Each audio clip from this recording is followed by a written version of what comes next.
अधिकारी बनकर कैसा फील हो रहा है? वेटिंग लिस्ट आती है, उसमें मेरा रोल नंबर नहीं है। एओ में इंटरव्यू जो है वो नहीं होगा, क्योंकि हम सिस्टम को बहुत अच्छे से जानते हैं। इंटरव्यू होना चाहिए था या नहीं हुआ तो अच्छा है। कहते हैं कि पैसा भी चलता है, तो उसकी रेट भी इवन हमें पता है कि ये रेट सुनने में आती है, इतनी रेट्स भी मुझे लगता है शायद। तो कितने घंटे पढ़ते थे हमें? मेरे को सबसे ज्यादा गुस्सा आता है तो करना, परेशान हो गए हम लोग 2.5 साल से। पहले मेरा भी यही था कि कितने घंटे पढ़ना चाहिए, तो उसके बाद मैंने चेंज की थी। सबको वन लाइनर बुक चाहिए, बट क्या एओ जैसे एग्जामिनेशन के अंदर वन लाइनर से सिलेक्शन हो सकता है? टेक्स्ट बुक फॉलो की थी कोई से सब्जेक्ट एओ के अंदर? सैलरी आपको कितनी मिलेगी? कितना पावर होता है एओ के पास? गवर्नमेंट की तरफ से गाड़ी वगैरह मिलती है? क्या कोऑर्डिनेट करते हैं? मतलब उनके अंडर में कितनी स्कीम्स होती है? देखिए, पावर की बात करें तो इससे पहले भी आपने किसी जॉब के लिए अप्लाई किया था? 2-3 बार अप्लाई किया था, सब में मैं इंटरव्यू तक गई हूँ। था इस बार इंटरव्यू नहीं था।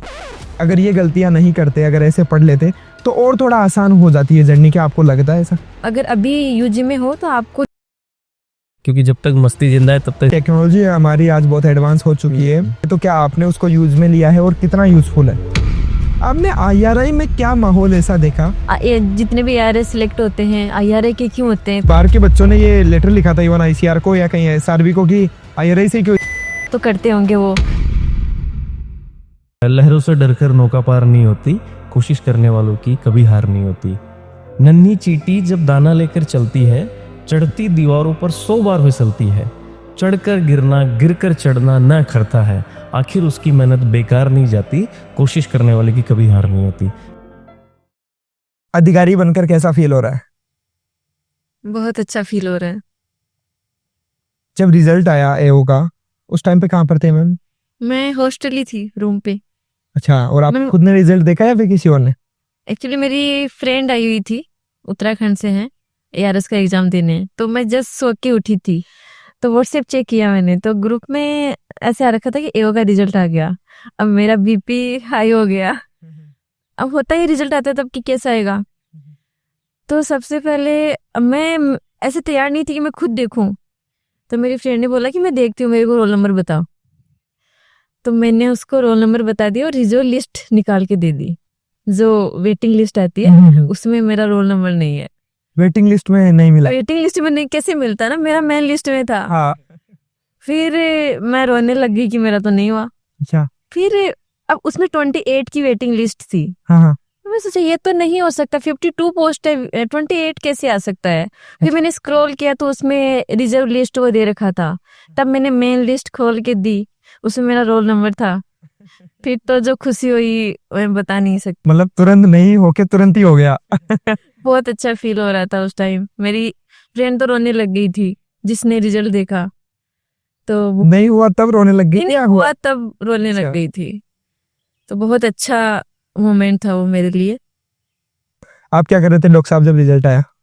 Thank you Rohtaj ji. Actually मैं उस टाइम पे लाइब्रेरी में था, एआरएस प्रीलिम्स का एग्जाम था, नेट और एआरएस का, तो उसके लिए पढ़ रहे थे। तो फोन साइलेंट था, बट काफी सारे फोन आ गए थे। तो पता चला कि रिजल्ट आ गया है। तो फिर जैसे ही मैंने लैपटॉप में देखना शुरू किया, पहले तो एडमिट कार्ड नहीं मिला, फिर बाद में मेल मूल्य देखी, कहीं भी आरपीएससी का कुछ मिला ही नहीं मुझे। रोल नंबर नहीं मिला? रोल नंबर ही नहीं मिले। फिर बाद में काफी देर तक ढूंढा और बाद में आइडिया है कि एसएसओआईडी पे जाके देख सकते हैं। तो 5 मिनट तो इसी में लग गए क्योंकि दिमाग ही काम नहीं कर रहा था। उसके बाद लाइब्रेरी में था, फिर मैं बाहर जाके रिजल्ट देखा तो हो गया एक्चुअली मेरा। और समझ नहीं आया कि ये क्या हुआ है कि नहीं हुआ। फिर मैंने आपने कॉल किया, तो फिर मैंने आपसे पूछा, मैं यार एक बार आप और देख लो कि हुआ कि नहीं हुआ। कंफ्यूजन सा था, फिर आपने कहा कि नहीं हो गया है। तो इस तरीके से तो सबसे पहले किसको कॉल करके बताया आपने? सबसे पहले तो आप लोगों ने, मेरे पास कॉल ही आ गई एक्चुअली, मेरे को करने की जरूरत ही नहीं पड़ी। उसके बाद जब सारे कॉल्स मैंने अटेंड कर लिए, उसके बाद मैंने सबसे पहले अपनी मम्मी को कॉल किया और उनको बताया। तो बहुत ही ज्यादा खुश थे, मतलब खुद कितने खुश थे पता नहीं लगता उस टाइम पे। इवन अभी तो भी मुझे पता नहीं लग रहा, बट घर वालों के रिएक्शन देख के पता लगता है कि यार सच में कुछ अच्छा हो गया है, बहुत अच्छा हो गया है। तो इस तरीके से मतलब मजा आ गया। बिल्कुल। नमस्कार साथियों, स्वागत है आप सभी का आईआरआई वाला यूट्यूब चैनल पर। और आज हमारे साथ मौजूद है 2 कृषि अधिकारी। राजस्थान की एओ की एग्जामिनेशन कंडक्ट कराई गई थी अभी अप्रैल 2025 में, और उसका रिजल्ट हाल ही में नवंबर के अंदर ही आया है। तो आज इनसे हम कंप्लीट बातचीत करेंगे, कंप्लीट इनके जर्नी को हम समझेंगे। ऑलरेडी ये आईआरआई के पीएचडी स्कॉलर्स है, लेकिन उसके साथ साथ इन्होंने कैसे जो एक एओ की एग्जामिनेशन है जिसके अंदर कंप्लीट हमारी जनरल एग्रीकल्चर आती है, उस एग्जाम को कैसे क्रैक किया, क्या इनकी स्ट्रेटजी रही और किस प्रकार से इन्होंने एग्रीकल्चर जो कि हमारी कोर सब्जेक्ट है उसके साथ साथ जीके को कैसे कवर किया, कंप्लीट हम स्ट्रेटजी इनकी समझेंगे। हम ये भी जानने की कोशिश करेंगे कि पीएचडी के साथ तैयारी करते हैं तो क्या अप्स और डाउन्स इनके लाइफ के अंदर आए, उनको इन्होंने कैसे कवर किया और कैसे टाइम मैनेजमेंट किया। ये पॉडकास्ट उन सभी स्टूडेंट्स के लिए इम्पोर्टेंट होने वाला है जो किसी भी एग्जाम की तैयारी कर रहे हैं, क्योंकि ये जो हमारे साथ आज स्कॉलर्स है या अधिकारी, हम कुछ भी बोल सकते हैं, इन्होंने ऑलरेडी आईआरआई में एडमिशन लिया है। इसका मतलब कि ये टॉपर पहले से हैं। तो एक टॉपर माइंडसेट क्या होता है, किस प्रकार से पढ़ते हैं, नोट्स किस प्रकार से बनाए और किस प्रकार से एफिशिएंटली अपना टाइम मैनेजमेंट कर सकते हैं, सब कुछ हम अनफिल्टर्ड टाइप में डिस्कस करने वाले हैं। तो मैम, सबसे पहले आप अपनी जर्नी बताइए कि आपने बीएससी कहाँ से की, अपनी मास्टर्स कहाँ से की और किस प्रकार आप आईआरआई में पहुंचे और फिर आपने एओ की तैयारी करने का कब सोचा आपने? तो बेसिकली मैं राजस्थान से हूँ, तो सबको पता है कि राजस्थान आरपीएससी एग्रीकल्चर राजस्थान में होता है। तो मेरी बीएससी जो है वो एसकेएनयू जो जोमनेर यूनिवर्सिटी है उसके सब कैंपस से है, ठीक है। उसके बाद मेरी कौन से सब कैंपस से हैं? टोंक टोंक एसकेएनयू का सब कैंपस है, टोंक उनियारा, वहीं से मेरी यूजी है। उसके बाद मेरी जो मास्टर्स है वो चौधरी चरण सिंह हरियाणा एग्रीकल्चर यूनिवर्सिटी है, वहाँ से है। एंड मेरी जो अभी मैं पीएचडी कर रही हूँ आईआरआई से, फ्रूट साइंस में मैं पीएचडी कर रही हूँ। जी मैम, तो ऑलरेडी आपने आईसीआर जेआरएफ एसआरएफ की एग्जाम क्लियर की थी, तो मतलब उसके बाद में जनरल एग्रीकल्चर कंप्लीट आता है। हमारे एओ के सिलेबस की हम बातचीत करते हैं तो कंप्लीट हमारा सिलेबस है। आपने हॉर्टिकल्चर से अपनी जेआरएफ की तैयारी की, फ्रूट साइंस से आपने अपनी एसआरएफ की प्रिपरेशन की, तो दोनों में कहीं पे भी हम जनरल एग्रीकल्चर नहीं पढ़ते हैं बहुत ज़्यादा। तो फिर आपने कैसे जनरल एग्रीकल्चर को, जितने भी हमारे कंप्लीट जो सब्जेक्ट्स है जो एओ के सिलेबस में, उनको किस प्रकार से आपने कवर किया? जैसे इसका नोटिस आया था 2024 में, तो बेसिकली मेरा था कि मेरे को स्टेट में जॉब करनी है, तो ये मेरे लिए गोल्डन अपॉर्चुनिटी थी उस टाइम। तो मैंने उसी टाइम जिस दिन नोटिस आया था उसी दिन सोच लिया था कि मुझे एओ की तैयारी करनी है, अच्छे से करनी है। तो उसके बाद तो तब तक एग्रीकल्चर, पहली बात तो एग्रीकल्चर ही पूरा छूट जाता है, जीके तो बहुत दूर की बात है। तो जीके के लिए तो आपको लेना ही पड़ेगा, बट एग्रीकल्चर मुझे नहीं लगता कि आप टेक्स्ट बुक पढ़ के आपका कुछ एग्जाम क्रैक नहीं हो सकता। आप सब कुछ कर सकते हो, बट आपको अच्छे से टेक्स्ट बुक पढ़नी पड़ेगी। बट क्योंकि मैम आपने ऑलरेडी जेआरएफ एसआरएफ की प्रिपरेशन की है तो आपने तो टेक्स्ट बुक को फॉलो किया है ऑलरेडी। यस। बट जो भी बच्चे होते हैं, जो भी तैयारी करते हैं, प्रिपरेशन करते हैं, चाहे वो एग्रीकल्चर सुपरवाइजर की करे, असिस्टेंट एग्रीकल्चर ऑफिसर की करे, हमेशा एक दो बुक जो मोस्टली सबको नाम पता है वो उठाते हैं और डायरेक्टली रटने लग जाते हैं, मतलब वो सिलेबस भी नहीं देखते हैं कुछ भी। तो मतलब आपको क्या लगता है, मतलब जो और भी लोग जो तैयारी करते हैं उनका मतलब क्यों नहीं हो पाता है? जो मोस्टली आप भी देखते होंगे, बहुत सारे आपके जूनियर्स जो तैयारी करते होंगे, आपने कभी उनसे बातचीत की होगी कि वो किस प्रकार से तैयारी करते हैं। आपने टेक्स्ट बुक का नाम लिया, लेकिन टेक्स्ट बुक पढ़ना कोई भी प्रेफर नहीं करता है। सबको वन लाइनर नोट्स चाहिए, डायरेक्टली कंसेप्ट चाहिए और कि डायरेक्टली बस क्वेश्चन उठ के आ जाए बस बुक में से। क्या ऐसा होता है आजकल कितना एग्जाम पैटर्न में चेंज हो चुका है, आपको क्या लगता है? देखो, मेन तो यही है कि सिलेक्शन नहीं होना, आप कौन स्ट्रेटजी फॉलो कर रहे हो, वो चीज आपको मतलब सिलेक्शन में मेन रोल उसका ही है। आप हमेशा एक ही जैसे पढ़ते जा रहे हो तो नहीं होगा। और आजकल में बहुत सारे बच्चों का मेरे पास कॉल भी आया था, जैसे एओ की आंसर की आ गई थी तो पता चल गया था मेरे मार्क्स का, तो उस टाइम डबल एओ का चल रहा था, तो बहुत सारे बच्चों का कॉल आया, मेरे जूनियर सीनियर्स का भी इवन आया था। तो जब मैंने उनको बताया कि मैंने तो ऐसे टेक्स्ट बुक पढ़ी है, नाम नहीं लेना चाहूंगी, एक ने तो बोला था कि इतना कौन पढ़ता है, सही है, हम तो नहीं पढ़ेंगे। वे आपकी चॉइस है, आप नहीं पढ़ो, बट इनके पढ़े बिना नहीं हो सकता। उनको क्या होता है कि आप बस एक बुक बता दो, सारा सिलेबस एक ही बुक में कवर हो जाए, बट वो तो पॉसिबल नहीं है। बिल्कुल मैम। तो सबसे पहले तो आपको सिलेबस पूरा कवर करना है टेक्स्ट बुक से। उसके बाद में जैसे आजकल एक बुक आई है अच्छी, अशोक मालवा सर की बुक है, बिल्कुल मैम, एडवांस ऑफ एग्रीकल्चर। जी मैम। वो बहुत अच्छी बुक है, बट वो तभी अच्छी है जब आपके बेसिक क्लियर होंगे। आप डायरेक्ट, मैं प्रीफर नहीं करूंगी कि आप डायरेक्ट उसको पढ़ो, लेकिन मैंने इवन उसको पढ़ा है, मेरा सिलेबस होने के बाद में मैंने पढ़ा है, तो मेरे को मतलब रिवीजन करने में बिल्कुल टाइम नहीं लगा, बहुत हेल्प की है उस बुक ने मेरी। तो ये है कि मैंने तो आप स्ट्रेटजी आपको अच्छी बनानी चाहिए, वही आपका सिलेक्शन करवाएगी। सर जैसे बात हो रही है टेक्स्ट बुक पढ़ने की, तो आप कैसे देखते हो इसको कि जो हमारी टेक्स्ट बुक है बच्चे प्रेफर नहीं करते हैं मोस्टली, और हम भी जानते हैं चीज़ को बहुत नज़दीकी से, सबको वन लाइनर बुक चाहिए। इवन बुक में थोड़ा बहुत भी डिस्क्रिप्टिव होना ही नहीं चाहिए, डायरेक्टली वन लाइन में हो और उसके आगे आंसर हो। मतलब इस टाइप की जो बुक्स है वो मार्केट में अक्सर डिमांड भी रहती है उनकी, और अक्सर बच्चे भी वही डिमांड करते हैं। तो जो भी इंस्टीट्यूट वगैरह होते हैं वो भी इस प्रकार के नोट्स प्रोवाइड करते हैं। बट क्या एओ जैसे एग्जामिनेशन के अंदर आपको लगता है कि वन लाइनर टाइप बुक से सिलेक्शन हो सकता है? देखिए रोहिताज जी, बात यह है कि कोई भी सक्सेस का कोई शॉर्टकट है ही नहीं। एक लॉन्ग वे होता है, एक प्रॉपर रास्ता होता है, उसी से अगर हम जाएंगे तभी वो मंजिल मिल सकती है, तभी सक्सेस मिल सकती है, वरना नहीं मिल सकती है। तो एग्रीकल्चर ऑफिसर का सिलेबस वो बहुत वास्ट सिलेबस है, और गवर्नमेंट आपको एग्रीकल्चर ऑफिसर बनानी 5400 पे ग्रेड, आपको 90-95 1 लाख रुपए तक की सैलरी देगी।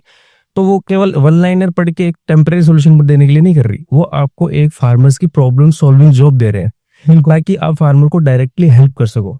तो आप वन लाइनर के अंदर वाली नॉलेज से तो बिल्कुल वो सोल्यूशन दे नहीं सकते हो। बिल्कुल। तो उसके लिए आपको इस तरीके का पेपर वो सेट करते हैं कि आपको अच्छी नॉलेज होना जरूरी है, और वो वन लाइनर वाली से नहीं आ सकती है। बिल्कुल उसका रोल है हालांकि, बट जैसे माया मैम ने बताया कि वो रिवीजन के लिए है ताकि हम क्विक रिवाइज कर सके।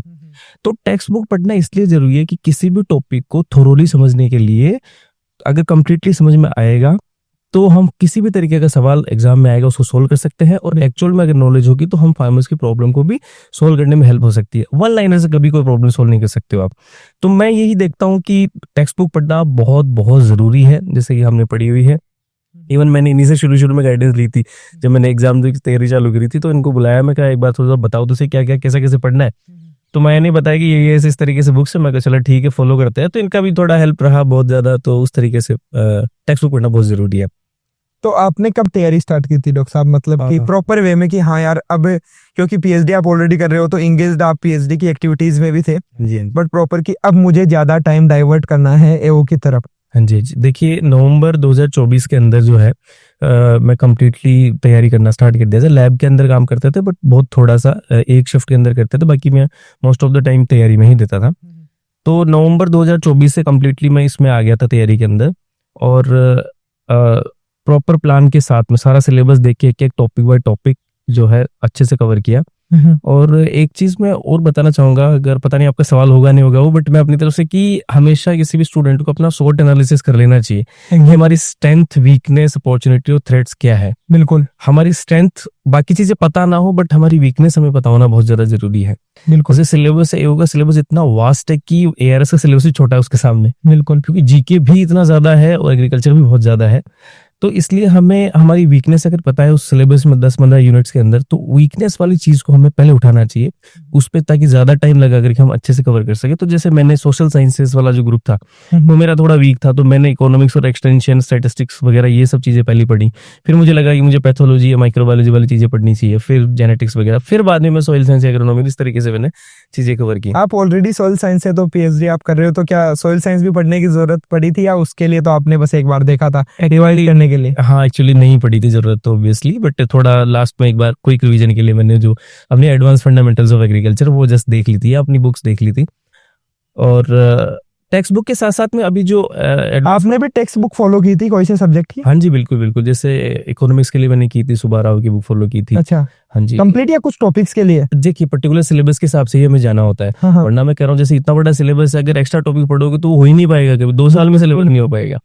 तो उसके लिए हमें एक एक टॉपिक सिलेबस के हिसाब से सेलेक्टिव चीजें होती है। और एक टेक्स्ट बुक में मुझे लगता है कि 40-50% बुक ही होती है, पूरी तो पढ़ने की जरूरत है भी नहीं। बिल्कुल। तो लोग इस तरह की इतनी मोटी बुक कैसे, इतनी मोटी पढ़नी भी नहीं होती है, 40-50% ही बुक पढ़नी होती। तो इकोनॉमिक्स के लिए हो गई, एक्सटेंशन के लिए श्रुति की एक बुक आती है वो हो गई, और अपने सॉइल साइंस की तो चलो आती है। हॉर्टिकल्चर के लिए SM गुप्ता की बुक थी।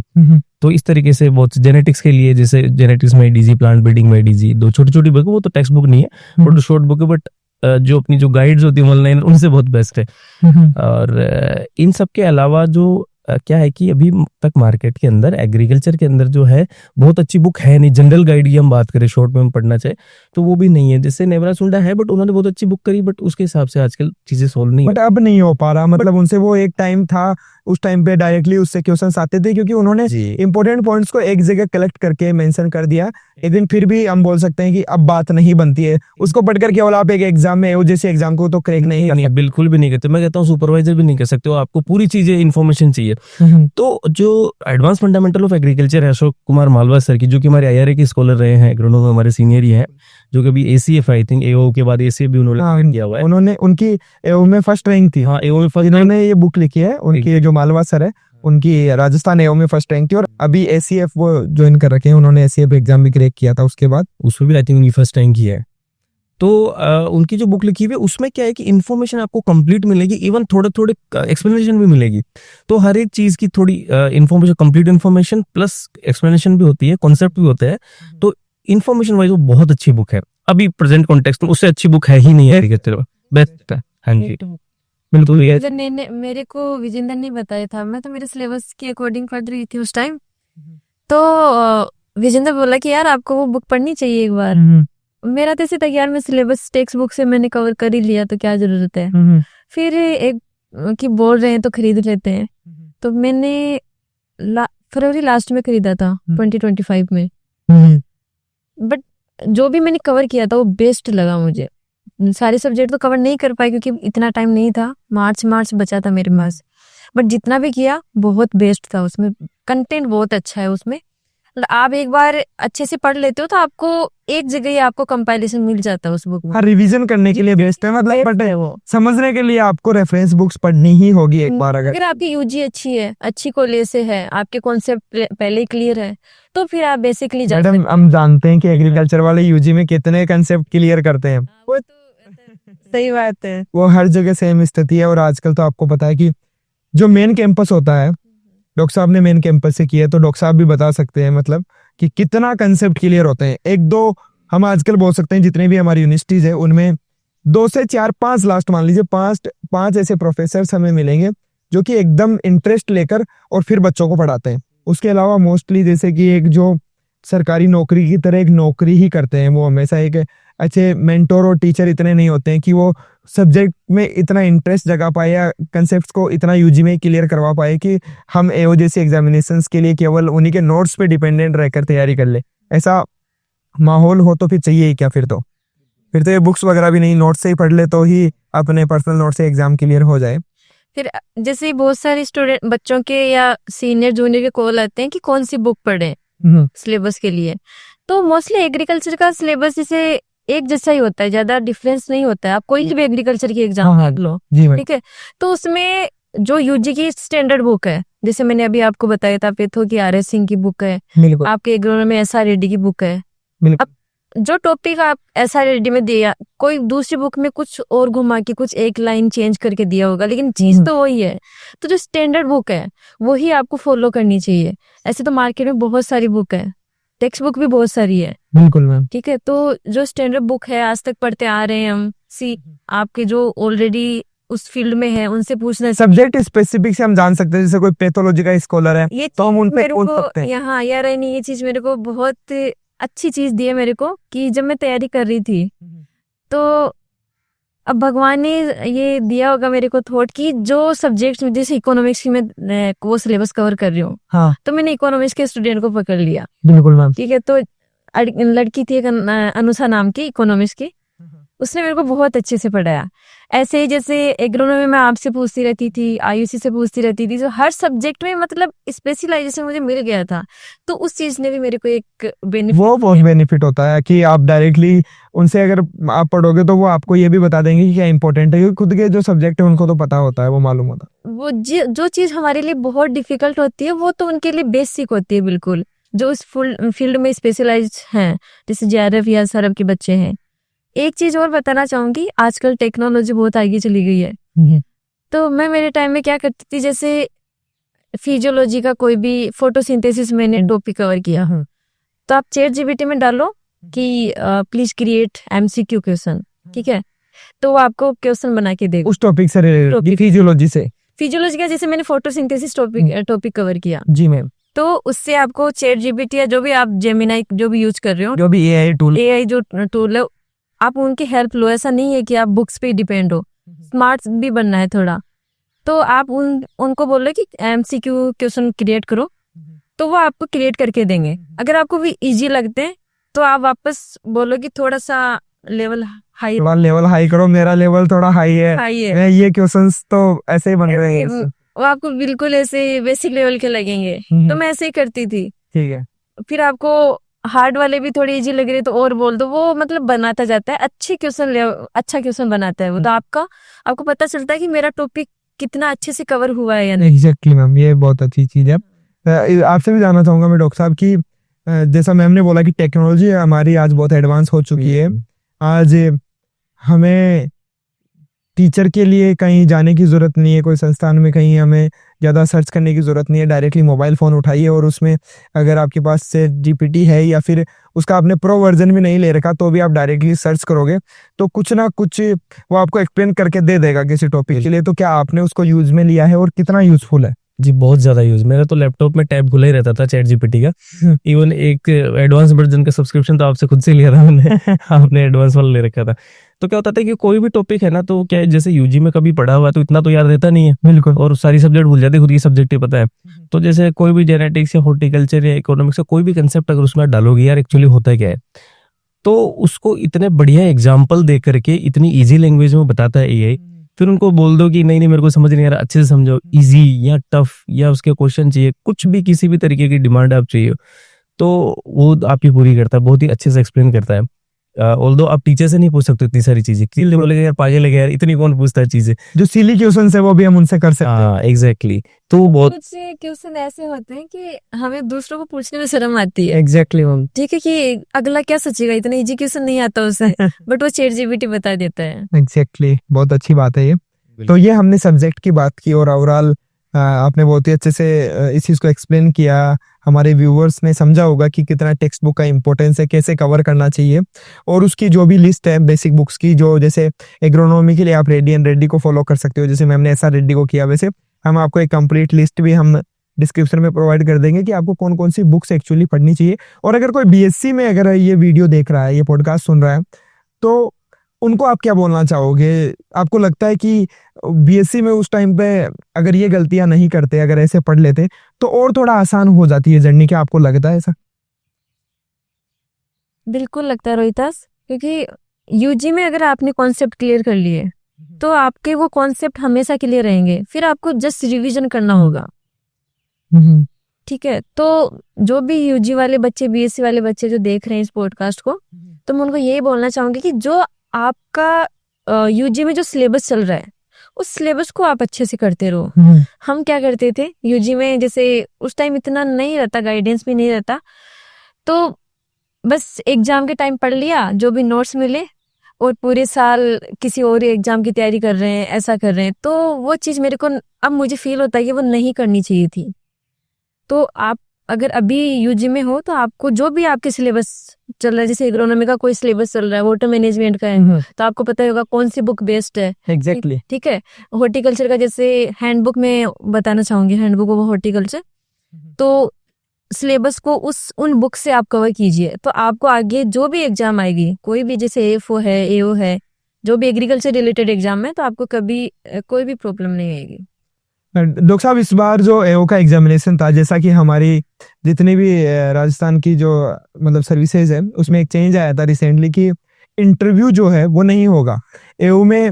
इस वैकेंसी से पहले इंटरव्यू होता था और इस बार से इंटरव्यू को कम्प्लीटली बंद कर दिया गया। हाँ जी। तो आपको क्या लगता है उससे मतलब बहुत कुछ ज्यादा फर्क पड़ा होगा आपको? मतलब एक कैसे देखते हो दोनों चीजों को? क्योंकि कहीं ना कहीं जहाँ पे इंटरव्यू इन्वॉल्व होता है, क्योंकि हम सिस्टम को बहुत अच्छे से जानते हैं कि जहाँ पे इंटरव्यू इन्वॉल्व होता है वहां पे बहुत सी चीजें साथ में एक्टिव हो जाती है, जिसमें बहुत बार ऐसा हुआ है कि जो बहुत अच्छा टैलेंट है उनका भी कई बार सिलेक्शन नहीं होता है, क्योंकि इंटरव्यू में मार्क्स ऊपर नीचे होते हैं और उसको अफेक्ट करने के लिए बहुत सारे फैक्टर्स होते हैं जो डायरेक्टली और इनडायरेक्टली अफेक्ट करते हैं। वो पॉलिटिकल फैक्टर्स हो सकते हैं, या फिर उसके अंदर हम बोल सकते हैं कि पैसे से रिलेटेड भी हम सुनते हैं बहुत और देखते भी, हमने जाना भी है, देखा भी है। तो इस बार नहीं हुआ है, तो आपको क्या लगता है उसका बहुत फायदा हुआ है, इसमें इंटरव्यू होना चाहिए था या नहीं हुआ तो अच्छा है?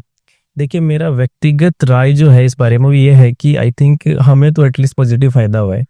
वो मैं क्यों बोल रहा हूँ, क्योंकि हमने ऐसे एग्जांपल्स देखे हैं, जो आप बोल भी रहे हो, ऐसे एग्जांपल्स देखे हैं कि शायद पहले एक्चुअली एओ के अंदर रेशो शायद 60-40 होता था, 60% रिटर्न और 40% इंटरव्यू।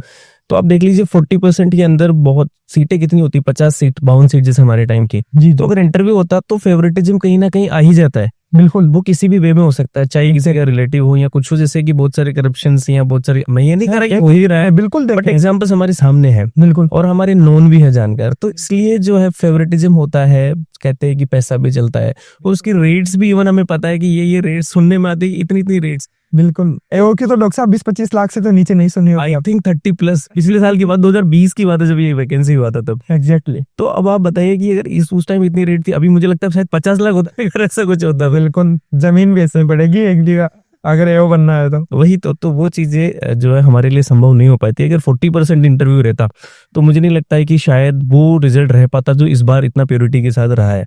तो मैं इस चीज को पॉजिटिव तरीके से देखता हूँ। बाकी मैं ये नहीं कहता है कि इंटरव्यू जरूरी नहीं है या कम्युनिकेशन स्किल जरूरी नहीं है, it's a different thing. But अगर रिजल्ट के हिसाब से, ऑनेस्टी के हिसाब से, प्योरिटी के हिसाब से सिलेक्शन देखे तो मुझे लगता है कि ये एक अच्छा डिसीजन था। अच्छा डिसीजन था, बिल्कुल बिल्कुल। जो आई थिंक हमारे जब कांग्रेस गवर्नमेंट थी उस टाइम पे ये डिसीजन हुआ था। हाँ जी, गहलोत साहब थे तब भी ये हुआ था। बिल्कुल। और इसके अलावा मैम, जैसे कि इंटरव्यू की हमने बातचीत की, उसके अलावा हम और भी, जैसे 52 सीट ओनली आई हमारी एओ की, तो आपको क्या लगता है, मतलब क्योंकि अभी भी अगर हम बात करते हैं, अगर जो मिनिस्ट्री है उनमें अगर हमारी जानकार है उनसे बातचीत करते हैं तो वो ये बताते हैं कि अभी बहुत सारी सीट वेकेंट है लेकिन वैकेंसी नहीं आ रही है। तो आपको क्या लगता है कि मास्टर लेवल पे 52 सीट्स क्या बहुत ज़्यादा थी या इससे भी ज़्यादा होनी चाहिए? इसको कैसे देखते हो आप?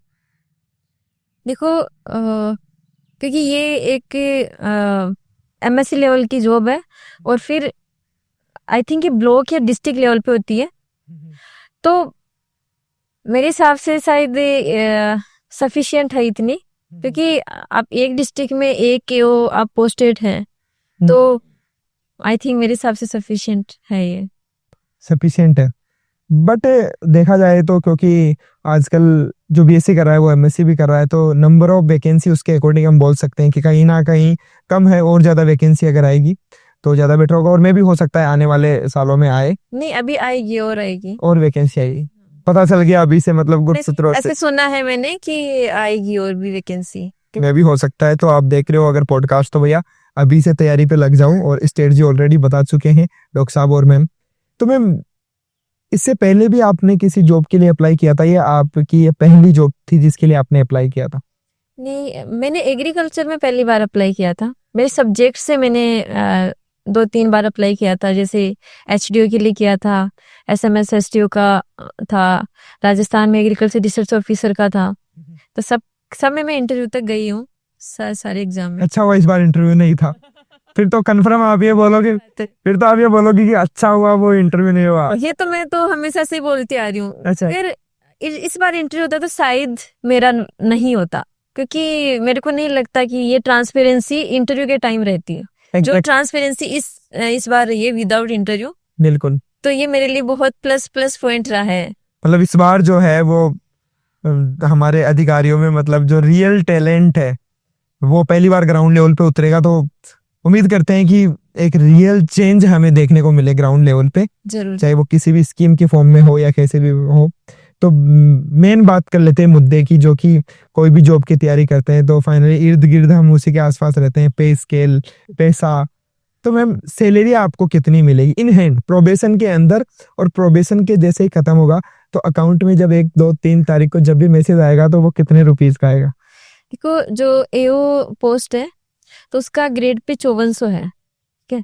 तो इसके जो बेसिक पे है वो 56,100 है। लेकिन राजस्थान गवर्नमेंट ये रूल है कि आपको प्रोबेशन पीरियड में एक फिक्स अमाउंट आपको मिलेगा, तो 2 साल तक आपको 40,000 रुपीज मिलेंगे, अराउंड 40,000 रुपए मिलेंगे। लेकिन जैसे ही प्रोबेशन आपका कंप्लीट होता है तो अराउंड 1 लाख आपकी सैलरी होगी। अराउंड पूरा DA TA सब सब कुछ मिला है बेसिक पे और अगर 8th पे कमीशन लग जाता है तो फिर ये बात ही क्या है। फिर तो बात ही क्या है, फिर तो अभी से फिर कितनी हो जाएगी, मैं अनुमान तो लगा लिया होगा किसी दिन, डॉक्टर साहब ने किया होगा कैलकुलेट। आई थिंक 1.5-2 के आसपास शायद। 1.5-2 लाख, वो भी डायरेक्टली सैलरी पहले मंथ में, तो वाकई मतलब काफी अच्छा हम बोल सकते हैं कि हाईएस्ट पे ग्रेड जॉब है आई थिंक राजस्थान के असिस्टेंट प्रोफेसर के बाद में। एंड क्योंकि एंट्रेंस एग्जाम के थ्रू जो एग्जाम ये होता है तो AO हाईएस्ट पे, उसके बाद में आपका प्रमोशन होगा, फिर प्रमोशन ही होगा। नहीं होगा आगे जैसे AD में होता है जो भी, वो उसमें प्रमोशन होता है। एग्जाम के थ्रू आपको अगर जाना है तो ये हाईएस्ट पे लेवल की जॉब है राजस्थान में। प्रमोशन इसके बाद जैसे AO के बाद में क्या बनते हैं? Assistant director. असिस्टेंट डायरेक्टर बनते हैं, फिर एडिशनल डायरेक्टर बनते हैं, फिर डायरेक्टर बनते हैं। नहीं, इसमें assistant director, then deputy director, then joint director और फिर एडिशनल डायरेक्टर, और फाइनल जो हमारा प्रमोशन होगा, फाइनल जो पोस्ट होती है जिसके AO के थ्रू आप लास्ट फाइनल एडिशनल डायरेक्टर आप देख सकते हो। आई थिंक बिल्कुल। इसमें आई थिंक शायद कुछ डिस्ट्रिक्ट होते हैं जिनको कोऑर्डिनेट करते हैं। हाँ जी, एडिशनल डायरेक्टर पूरे डिस्ट्रिक्ट का होता है। इवन 3-4-5 डिस्ट्रिक्ट 5 से डिस्ट्रिक्ट जो होते हैं उनके साथ कोऑर्डिनेट करते हैं, मतलब डायरेक्टली। तो इसमें हायरार्की जो है, हायरार्की की अगर हम बात करते हैं तो वो नीचे सुपरवाइजर, फिर WO और फिर AO। हाँ जी। अच्छा, तो इसके अलावा जैसे हम फैसिलिटीज की और बात करते हैं, AO के अंदर जैसे क्या मतलब, जैसे आपने तो पता लगा लिया होगा अब तक, तो क्या मतलब कार वगैरह गवर्नमेंट की तरफ से गाड़ी वगैरह मिलती है या क्या है, मतलब सीन पावर वगैरह कितना है जॉब में? अगर क्योंकि फाइनली गवर्नमेंट जॉब है तो पावर की बात जरूर होगी, पैसा की बात हो गई तो कितना पावर होता है AO के पास, और कितना मतलब उनके अंडर में कितनी स्कीम्स होती है, क्या कोऑर्डिनेट करते हैं, मतलब क्या रोल होता है जॉब रोल की अगर हम बात करते हैं तो जॉब रोल क्या होती है AO की, कृषि अधिकारी की? देखिए, पावर की बात करें तो एक एग्रीकल्चर सेक्टर में बहुत ही पावरफुल जॉब है किस हिसाब से, क्योंकि एग्रीकल्चर ऑफिसर 4-5 तरीके के होते हैं। जैसे agriculture officer general, agriculture officer plant protection होते हैं, ट्रेनिंग में होते हैं, आत्मा में होते हैं, तो अलग अलग तरीके के 4-5 तरीके के अलग डिपार्टमेंट अलॉट होता है बाद। हाँ जी, हाँ जी, अलग अलग 6-7 डिपार्टमेंट है जिनमें मुझे शायद अभी 3-4 ही पता है। तो उनमें जो है, जैसे अगर आप ट्रेनिंग में हो फॉर एग्जांपल, तो ट्रेनिंग या जनरल में हो तो आपके अंडर में कम से कम 80 से 100 के लगभग सुपरवाइजर की लोगों की आपको मॉनिटरिंग करनी होती है। ओके, आई थिंक मुझे ज्यादा नहीं पता, but 4-5-7 supervisor assistant agriculture officers आपकी निगरानी करते हैं। और जितने भी आपके एरिया के अंदर जो आई थिंक ब्लॉक लेवल या डिस्ट्रिक्ट लेवल पर जो भी ट्रेनिंग्स वगैरह होगी वो आपके अंडर में मॉनिटर की जाएगी, और आपको जो है सारे सुपरवाइजर और असिस्टेंट एग्रीकल्चर ऑफिसर आपको रिपोर्ट करते हैं, और आप फिर जो है असिस्टेंट डायरेक्टर को रिपोर्ट करते हो। तो उस हिसाब से पावरफुल जॉब है। बाकी फैसिलिटीज की बात करूँ तो आई थिंक राजस्थान सरकार में गाड़ी तो शायद नहीं देते एग्रीकल्चर ऑफिसर को, आई थिंक असिस्टेंट डायरेक्टर मेरे ख्याल में देते हैं, ऐसा कुछ है। बाकी क्या सवाल था आपका?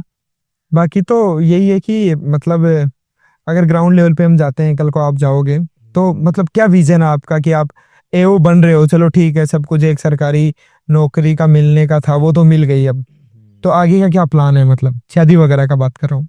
शादी शादी तो देखो अभी कुछ ऐसा प्लान नहीं है, बट हाँ ये है कि अपने स्टेट के अंदर अपनी मिट्टी जहाँ पैदा हुए है वहां पे जाकर के जितना हो सकता है लोगों की सेवा करेंगे, जितना सब बोलते हैं। हाँ, सब बोलते हैं ये बात तो। हाँ सब बोलते हैं, पर मुझे को लगता है कि मैं सच बोल रहा हूँ। आप इसको वीडियो को देखोगे तो आपको बार बार ये चीज याद आएगी, आप ये याद रखना। अच्छी बात है ना, आप रिकॉर्ड कर रहे हो तो हाँ, बार बार इसीलिए। देखेंगे। क्या पता हम कहीं भटक रहे हैं, कोई इस वीडियो को देख के वापस। हाँ, मैं भेजूंगा मैम, जब भी कुछ कहीं गड़बड़ी की कुछ आएगी तो मैं जरूर याद दिलाऊंगा आपको। देखो मेंटेलिटी लोगों की यही है।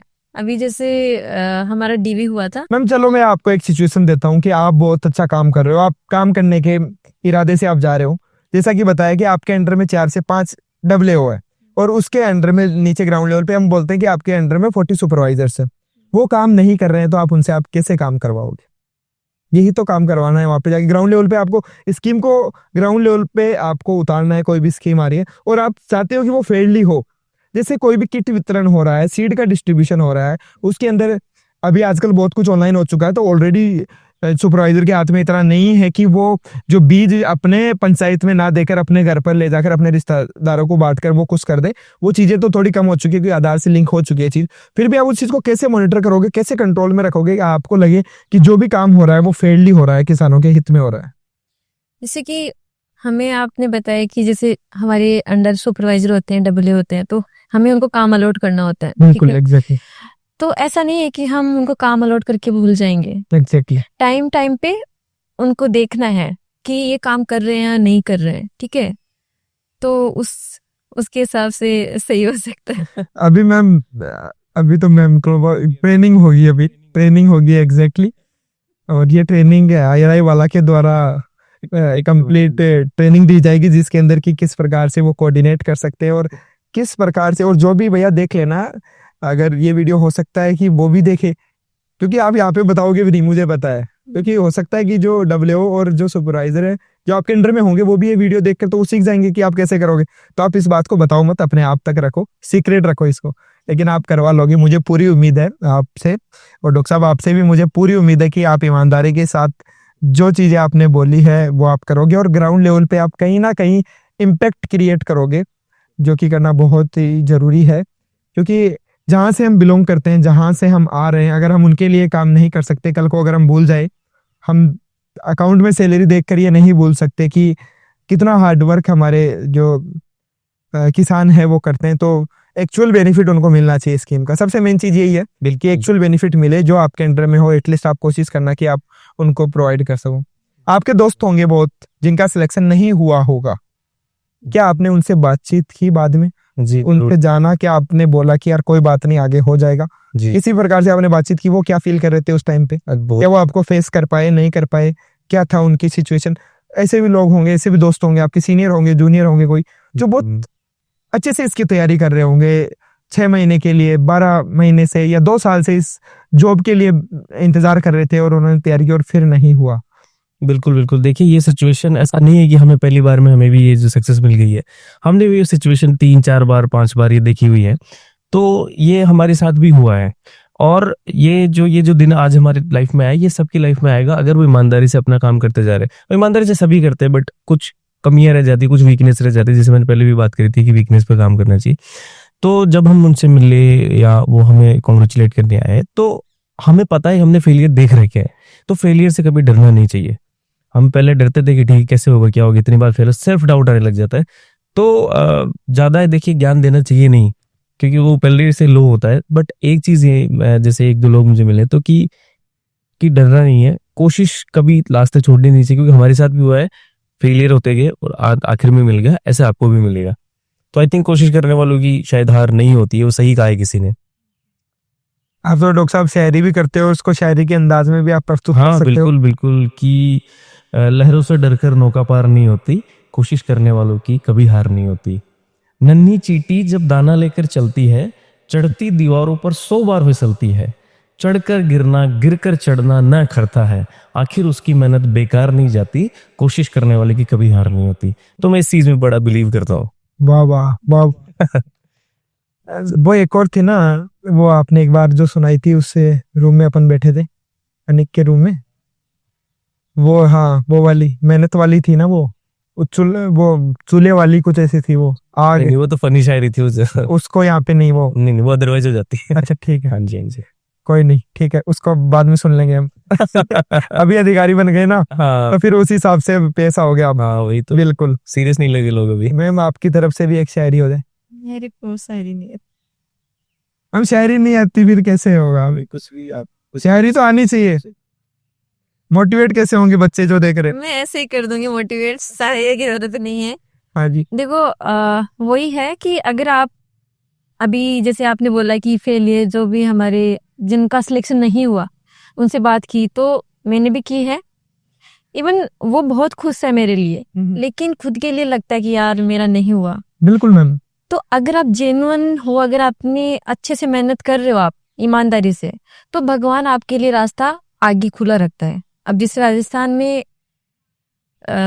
नेक्स्ट लेक्चरर की वैकेंसी आ रखी है, जी मैम, लेक्चर की इतनी आती है। अच्छी वैकेंसी है, जी मैम। तो मोटिवेट होने वाले हो सकते हैं कि यार ये नहीं तो कुछ, तू नहीं तो कोई और सही, ठीक है, तो आप उसकी तैयारी करो। अभी जून में एग्जाम है, 6 महीने की बात है, ठीक है, सब कुछ हो जाता है, ये वक्त भी गुजर जाएगा। ये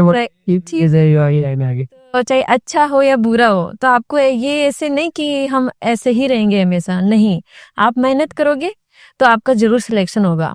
बट आपको अच्छे से मेहनत करते रहना है, ऐसे नहीं कि हम सोच सोच के डिप्रेशन में आ रहे हैं, उसका हो गया मेरा नहीं हुआ। नहीं, आपके जो लिखा है आपका जरूर होगा टाइम पे। आप मैम राजस्थान से हो डॉक्टर साहब, आपने भी राजस्थान से ग्रेजुएशन की है, आपकी ग्रेजुएशन भी हमारी राजस्थान से- एक्चुअली बीएससी एमएससी पीएचडी तीनों सेम यूनिवर्सिटी से है, माया की और मेरी अच्छा, सेम यूनिवर्सिटी सेम है, सेम यूनिवर्सिटी से है। बिल्कुल, बहुत अच्छी बात है। और अभी सेम डिस्ट्रिक्ट में पोस्टिंग ना हो बस। अब पता नहीं पोस्टिंग तो कहाँ होगी। हाँ, तो मैं ये बोल रहा था कि आपने ग्रेजुएशन राजस्थान से की, एचयू हरियाणा से आपने मास्टर्स की, और फिर पीएचडी आप आईआरआई में पहुंचे। 3 यूनिवर्सिटीज आपने देखी है। आपने आईआरआई में क्या माहौल ऐसा देखा जो कि अदर यूनिवर्सिटीज में नहीं है? और भी आपके दोस्त लोग होंगे, जूनियर लोग होंगे, नेटवर्क है अब तो बहुत सारे जिनसे बातचीत होगी, और आप एक डिफरेंस देखते हैं जो कि एक ऐसा इन्वायरमेंट, क्या आईआरआई ने आपको क्या दिया? देखो जैसे पहले जब तक आईआरआई नहीं आए थे तो हवा लगती थी कि आईआरआई हवा है, क्या है आईआरआई में, ठीक है। जैसे पहले यूजी में तो इतना पता भी नहीं था। फिर एमएससी में ऐसे था कि ये जितने भी आईआरआई सिलेक्ट होते हैं आईआरआई के क्यों होते हैं, कुछ ना कुछ तो करते होंगे वो। हमारे माइंड में भी आता था कि यार ऐसा तो नहीं हो सकता, कुछ ना कुछ तो करप्शन करते हैं। मतलब करप्शन करता है। अभी मैं आ रही हूँ लाइन पे। नहीं मैडम, आपने क्या बोल दिया कि आईआरआई वाले करप्शन करते? इन द सेंस कि कुछ ना कुछ तो वो जुगाड़ करते होंगे। वो जुगाड़ दोनों एक ही बात है मैडम। ऐसे उस टाइम ऐसे लगता था। देखो एक बार आपको पता हो तो कुछ केस भी हुआ था इस चीज पे, मतलब कुछ बात आई थी कि वहीं से क्यों। हाँ, वो हुआ था जस्ट रिसेंटली 2021 के 2021 में हुआ था कि इतने बार के बच्चों ने ये लेटर लिखा था इवन आईसीआर को या कहीं एसआरबी को कि आईआरआई से क्यों इतने बच्चे सिलेक्ट होते हैं। एग्जैक्टली। तो उस टाइम ऐसे दिमाग में आता था कि यार ये सही बोल रहे हैं, बाहर वाले बच्चे भी सही बोल रहे हैं। बट जब यहाँ मैं आई तो सच में आईआरआई में कुछ तो ऐसा है, यहाँ की हवा में कुछ तो है, कुछ तो है। यहाँ के पानी में कुछ तो है। पानी क्या, यहाँ मतलब देखो यहाँ का ओरा इतना क्या बताऊं, इतना पॉजिटिव है ना। आपका मन भी नहीं करेगा तो आप पढ़ोगे, अच्छा काम करोगे, तो यहाँ का एनवायरनमेंट आपसे अपने आप काम करवाता है, आप खुद नहीं करते हो। एग्जैक्टली। आपके सराउंड जो भी लोग होते हैं वो इतने पॉजिटिव होते हैं, अपना इतना अच्छे से काम करते हैं, तो उनको देख के पॉजिटिविटी आती है, यार हमें भी करना चाहिए। जैसे मैं एओ की तैयारी कर रही थी तो यहाँ के सारे लोग, मतलब जो उनका माइंडसेट होता है वो ऐसा नहीं होता, वो सबको सक्सेस देखना चाहते हैं। ऐसा नहीं कि मैं ही आगे जाऊं, सबको साथ में लेके चलने वाले हैं। तो जैसे मैं एओ की तैयारी करती थी तो सुधीर ने उस टाइम मेरे को बोला था कि मैम बाद में तो सभी पॉडकास्ट करते हैं, हम पहले करते हैं सिलेक्शन के लिए। तो वो चीज है कि आपका कॉन्फिडेंस बूस्ट करती है कि यार इनको कुछ तो दिखा होगा मेरे में कि मैं सिलेक्ट हो सकती हूँ, तो आपको और मोटिवेट करती है पढ़ने के लिए। राइटिंग देना नहीं। हाँ, विजेंद्र ने मतलब ग्रेट एस्ट्रोलॉजर बोल सकते हैं उसको। हम भी दिखाएंगे अभी, हाथ देखते हैं क्या? नहीं, मेरे डॉक्टर साहब में मैंने ले रखी है। इन्होंने मेरी ऐसे मैंने देख के लिखा होगा तो उन्होंने रिटर्न में लिख के दिया कि मैं ये मतलब अजम्पशन करता हूँ कि माया प्रेडिक्ट करता हूँ कि माया फर्स्ट रैंक लाएगी आरपीसीएओ में। अच्छा। और उसके बाद में ये अच्छी जगह हमें पार्टी देगी। और उस नीचे साइन किए थे, वो 17 दिसंबर की बात है शायद, ठीक है। तो हमारी फिर ऐसे डील हुई थी कि अगर नहीं हुआ तो मैं क्या करूंगी, नहीं हुआ तो हम पार्टी देंगे। ये बोल रही थी कि जो पालगुनी हॉस्टल के सामने वो टी पॉइंट नहीं चौराहा है, बोले उस पर उल्टा लटका दूंगी खंबे पे। तो ये चीज आप मतलब बहुत फर्स्ट रैंक आना, ऐसा नहीं कि फर्स्ट रैंक, इन्होंने फर्स्ट रैंक का मतलब था कि मेरा सिलेक्शन हो जाएगा, बिल्कुल ऐसा नहीं कि फर्स्ट रैंक ही आएगी, बिल्कुल। बट वो चीज है कि उन्होंने मेरी मेहनत देखी तो कितना दूसरों की उसकी मेहनत से ये भी खुश थे कि देखो यार मतलब पॉजिटिव करने वाला ही कर सकता है। सब लोग, कुछ लोग आपको ऐसे ही मिलेंगे, मुझे मिले थे। इवन जब स्टार्टिंग में 26 पोस्ट आई थी इसकी एओ की बाद में इंक्रीज हुई है, तो मैंने उसी टाइम से स्टार्ट कर दिया था। मतलब कि 25 है। हाँ 25 उसी टाइम से स्टार्ट कर चलो दिया नहीं, था। 25 ही बचेगी कि एक तो मेरी है। एक तो मेरी है, ये सोच के आपको तैयारी करनी है, बिल्कुल आपको अपना 100% देना है बिल्कुल। कि बाकी भगवान, देखो अगर आप भगवान पे विश्वास करते हो तो वो आपकी, या तो आप भगवान पे विश्वास करते हो या यूनिवर्स पे करते हो, दोनों ही चीज सही है, आपकी मेहनत जरूर देखते हैं, बिल्कुल। ठीक है, और वो आपको पॉजिटिव रिजल्ट देगी। बिल्कुल तो आपको ये सोच के करना है कि यार मुझे मेरा 100% देना है, बाकी ऊपर वाला जाने, आप उसको सरेंडर कर दो, ठीक है। हमें तो एक पोस्ट चाहिए ना, बाकी 24 पोस्ट ले लो जिसको भी चाहिए, बिल्कुल मैंने तो उसके लिए तैयारी करनी है, सही है। तो यही सोच के आपको तैयारी करनी है। तो उस टाइम जैसे मैं तैयारी मैंने स्टार्ट कर दी थी, तब सही 25 या 26 पोस्ट आई थी। तो लोग बोलते थे कि यार इतनी सी पोस्ट के लिए क्यों तैयारी कर रही है, ARS आने वाला उसके लिए पढ़। सही है। बट मेरे UG से ही मेरे सर थे, उन्होंने यही माइंडसेट बना रखा था, मेरे प्रोफेसर सर थे हॉर्टिकल्चर में जिन्होंने मेरे को गाइडेंस किया था, पहले बताया था मैंने आपको, कि बस आपको खुद को अच्छे से मेहनत करनी है, बाकी ऊपर वाला जाने, ठीक है। आपको 100% देना है अपना, आपको नहीं देखनी है रिजल्ट के लिए, नहीं सोचना है कि मेरा होगा या नहीं होगा, आपको जर्नी एंजॉय करनी है। बिल्कुल तो मैं बोल सकती हूँ कि मैंने बहुत अच्छे से मेरी जर्नी एंजॉय की है, ये मेरे को लाइफ टाइम याद रहेगी। और मंजिल तो खैर अब वो चली रहे। रहेगी हमेशा के लिए। और वो पार्टी वाली बात पे मैं वापस आता हूँ, किधर चलना है फिर? जो जहाँ आप डिसाइड करो, अब तो मैं कहीं पे भी देने के लिए तैयार हो। एक्चुअली विजेंद्र ने हल्दीराम के लिए बोला था। अरे डॉक्टर साहब, नहीं वो उस टाइम पे बात ही ऐसी थी कि ठीक है कुछ भी लिखना है तो वो माइंड में फटाफट लिख के भेजना था मेरे को। अच्छा तो हल्दीराम में आपने हल्दीराम लिख, क्योंकि अपन संडे को खाने के लिए गए थे ना वहाँ पे, वही याद रखेंगे। चलो कोई नहीं, बहुत अच्छा रहा, बहुत बातचीत की और काफी पॉजिटिव वाइब आ रही होगी जो भी इस पॉडकास्ट को सुन रहे हैं। और इंस्पिरेशनल स्टोरी होती है, सबकी अपनी एक जर्नी होती है जिसमें हम प्रिपरेशन करते हैं, फिर कहीं ना कहीं दूसरे एग्जाम के लिए ट्राई करते हैं, कुछ ना कुछ छूट जाता है। हम इसे जो भी किसी भी एग्जाम की तैयारी कर रहा है तो मैं उनको बोलना चाहूंगी कि जैसे एग्रीकल्चर ऑफिसर की या किसी भी फील्ड में तैयारी कर रहे हो, जी मैम, तो एक जिस फील्ड में वो महारत जिसको हासिल करना वो कर चुका है या उस जगह पे है, उसके कांटेक्ट में जरूर रहना चाहिए, बिल्कुल ठीक है। तो वो मेरे साथ भी ऐसा था, मैंने भी किया था। तो वो चीज अब जैसे मेरे को कोई AO के लिए पूछेगा तो मेरे को वो थोड़ा सा ऐसे लगेगा यार कुछ नहीं हो जाएगा। हाँ तो आप जब भी डिमोटिवेट होगे ना, तो आप जब उनसे बात करोगे तो आप वापस ऊपर उठ सकते हो।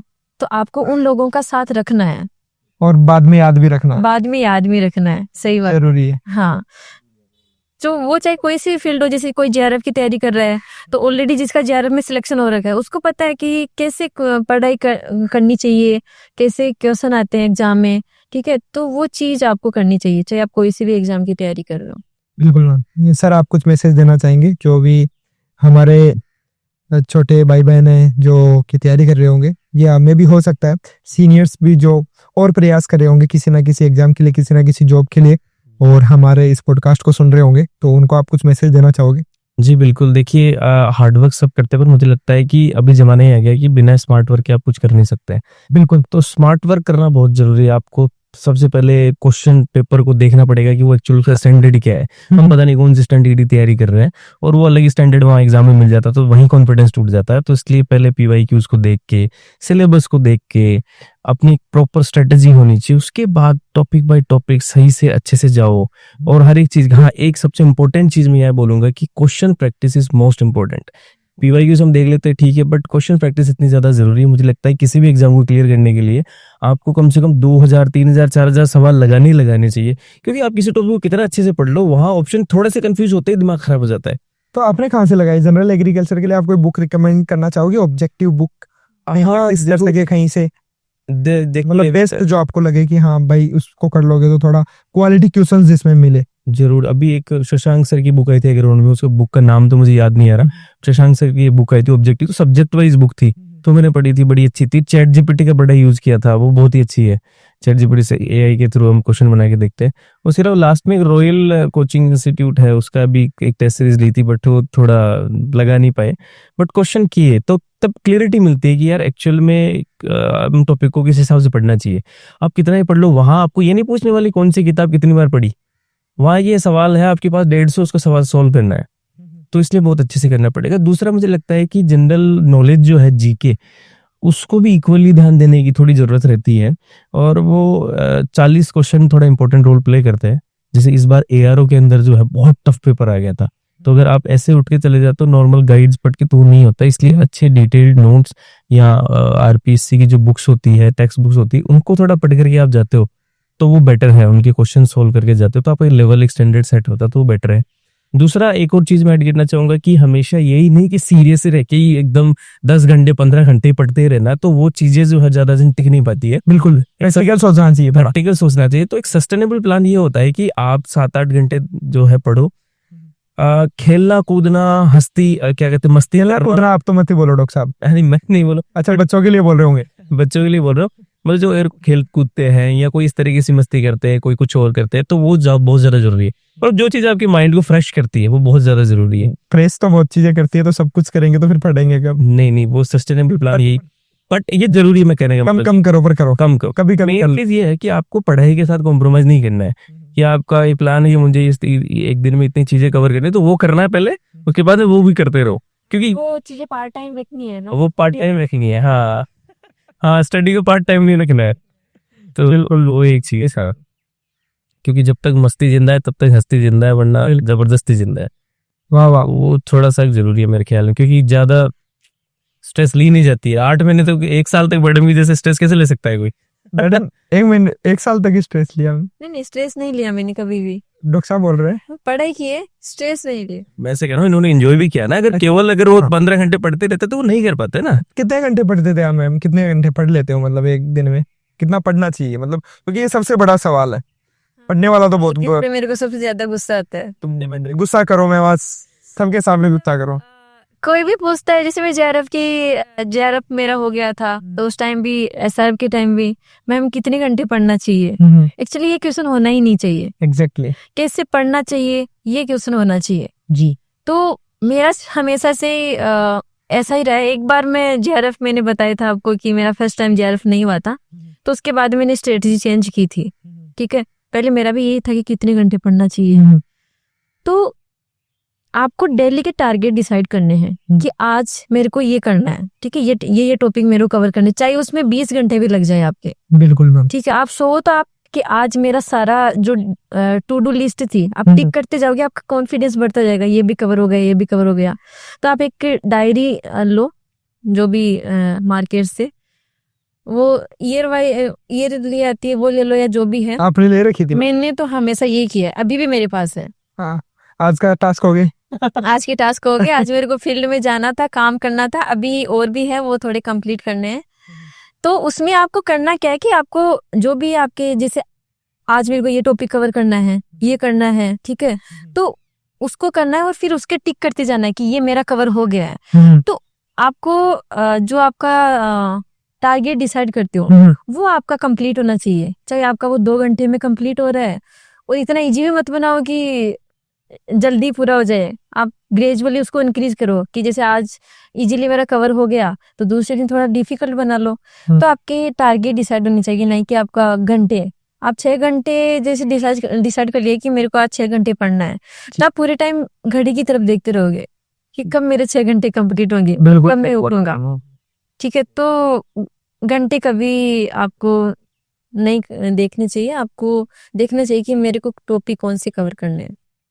बातचीत बहुत है मैम, करने के लिए बहुत कुछ कर सकते हैं हम, और हम इसको यहीं पे एंड करना चाहेंगे। बहुत ही अच्छे तरीके से जो ग्राउंड लेवल की बात, जो भी तैयारी जिस प्रकार से होती है वो सब कुछ आपने डिस्कस किया बहुत ही अच्छे तरीके से।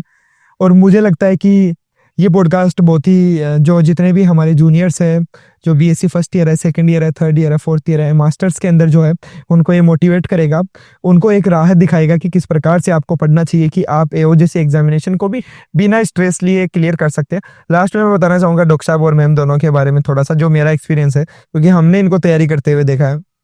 डॉक्टर साहब की बात करते हैं तो जस्ट मेरे तो पास वाला हम रूम है ये बोल सकते हैं। तो पढ़ने का ये तरीका होता है कि इनका ये डायरेक्टली सुबह उठते थे और उठने के बाद में ब्रेकफास्ट किया और अपना जो रीडिंग रूम है उसमें जाकर बैठते थे, और रात तक ये होता था कि बीच में जैसे 1 घंटे का 2 घंटे का ब्रेक लिया जिसमें खाना वाना खा लिया, और खाने के बाद में वहीं पे उसी हॉस्टल के अंदर जो है किसी रूम में जाकर 1 घंटा रेस्ट कर लिया, फिर वापस से पढ़ने लगे। तो पढ़ने के दौरान ही वहीं पे बैचमेट्स के साथ अगर बैठ के, हम कभी टीवी रूम में भी बैठते थे, कभी जहाँ पे चाय वगैरह पीते थे, तो वहाँ पे भी जैसे वो, वैसे तो फन टाइम है लेकिन अगर आप फन टाइम को भी कन्वर्ट करते हो प्रोडक्टिव टाइम में तो वो सबसे बेस्ट होता है। फन टाइम में हम आपस में डिस्कस करते रहते थे और एग्रोनॉमी में यार ये थोड़ा सा जो है ये इस क्रॉप से क्या क्वेश्चन बन सकता है, ये थोड़ा बता देना, ये वाटर मैनेजमेंट से क्या क्वेश्चन आ सकते हैं, ये वीड से क्या आ सकते हैं, हेर्बिसाइड से क्या आ सकते हैं। कभी डॉक्टर साहब किसी और के साथ बैठे हुए दिखते थे, उनके साथ डिस्कस करते थे और डिस्कस हमेशा प्रोडक्टिव। कभी जेनेटिक्स के किसी स्कॉलर्स के साथ बैठ के उनसे पूछ लिया यार इस टॉपिक को थोड़ा, म्यूटेशन को थोड़ा मुझे समझा देना यार, मुझे ब्रीडिंग मेथड थोड़ा सा बता देना, इनमें से क्या क्वेश्चन बन सकता है। तो ये चीज़ें बहुत लॉन्ग टर्म रहती है, आपको याद और चीज़ों को आप समझ लेते हो, किसी से सुन लेते हो तो आपको एग्जाम में डायरेक्टली याद आ जाती है। इस प्रकार की स्ट्रेटजी कुछ ये फॉलो करते थे जो कि अलग बनाती है आपको तैयारी के दौरान। मैडम की हम बात करते हैं तो मैडम तो हमें जाते हुए और आते हुए दिखती थी कि वो नाश्ता करते हुए जब आते थे तब, और हमेशा ऐसे ये रहा है कि आप सीरियस रहते हो आप अपनी तैयारी को, तो आपके पास इतना टाइम नहीं होता, तो आप किसी को एंटरटेन करोगे, मतलब 5 मिनट हाय हेलो किया, 2 मिनट और चलो चलो, जो कि मोस्टली हम एग्रीकल्चर यूनिवर्सिटी, जो स्टेट एग्रीकल्चर यूनिवर्सिटी है उसमें देखते हैं कि चाय की टपरियों पे बैठ के 2-2 3-3 घंटे तक अपना टाइम वेस्ट कर देते हैं, प्रोडक्टिव बात होती नहीं है। IRI क्या देती है? IRI मैं बताता हूँ IRI क्या देती है कि IRI आपको हमेशा, आप कहीं पे भी रहोगे आप हमेशा प्रोडक्टिविटी की ही बात करोगे। यहाँ पे आप ज़्यादा देर तक गॉसिप नहीं कर सकते हो, ज़्यादा देर तक गॉसिप करोगे तो अगला आपके पास दोबारा नहीं बैठेगा यहाँ पे। अगर आप प्रोडक्टिव बात कर रहे हो, अगले के लिए यूजफुल कोई बात कर रहे हो, तो ही वो आपके साथ जो है वो अपना टाइम स्पेंड करेगा, जो कि अलग बनाती है IRI को। तो मैम वो करप्शन वाला आपने नहीं बताया, फिर आपका वो बहम मतलब कब निकला IRI में आने के बाद? वो मेरा IRI के में आने के बाद निकला। अच्छा कि यार मैंने नहीं, करप्शन नहीं है ये, तो मेहनत करने से हो रहा है। नहीं, ये पूरी मेहनत 100% मेहनत से होता है। ये सच में मैंने फील किया। यहाँ आने के बाद मेरे को थोड़े दिन बाद में फील हो गया था, जैसे यहाँ के टीचर भी इतने अच्छे हैं, इतने अच्छे से पढ़ाते हैं, उनको मेहनत चाहिए। ऐसे नहीं है कि शॉर्टकट चलो ऐसे कर लो ऐसे कर लो। तो आप तो गांव भी जाके आए हो ना मैम, जॉब लगने के बाद आप तो मिठाई खिलाई पड़ोसियों को, सब खुश थे? सच बताना, पड़ोसी खुश थे? पड़ोसी किसी के कुछ नहीं हुए आज तक, झूठ मत बोलना मैडम। अब मेरे सामने तो खुशी थे, अंदर मेरे सामने, मतलब आप भी बोलना चाह रहे हो कि मेरे सामने ही खुश थे? अब मेरे सामने तो खुश थे। मैं तो देखो घर तो नहीं गया, बट घर वाले जो है फोन करके जो लोगों ने स्टेटस लगा दिया था उसी से पता चल गया, तो उससे से वहाँ जो है यहाँ तक दिल्ली तक आई थी और AQI बढ़ गया उसी से। नहीं शायद पता नहीं खुशी होंगी मुझे जहाँ तक लगता है। और यहाँ तक लगता है नहीं डॉक्टर साहब। हाँ, कोई नहीं, ठीक है। ये सबसे अच्छा मौका होता है कि जो आप, क्योंकि कहीं ना कहीं डॉक्टर साहब सबके, आपके भी कभी तो ऐसा फेज आया होगा, किसी दिन तो आपको ऐसा लगा होगा कि इसको जवाब तो मैं रिजल्ट से ही दूंगा, कभी तो लगा? हाँ, जरूर है ऐसे माइंड में लोग, बट अब क्या ही बताएं उनके बारे में। रिजल्ट ने उनको जवाब दे दिया है। जीते हाँ, जब हम बोल के जवाब देते हैं ना को सामना करना मिलता है, उसे मजा नहीं हर आता। बातें और सुना के जाएंगे। हाँ, और जो ये जवाब देता है ना वो परमानेंट Shut down. होता है। इनकी लाइन को मैं एक शायरी में एक लाइन है उससे मैं पूरी कर देता हूँ कि मेहनत इतनी खामोशी से करोगी कामयाबी शोर मचा दे। तो उन्होंने आई थिंक वही किया है।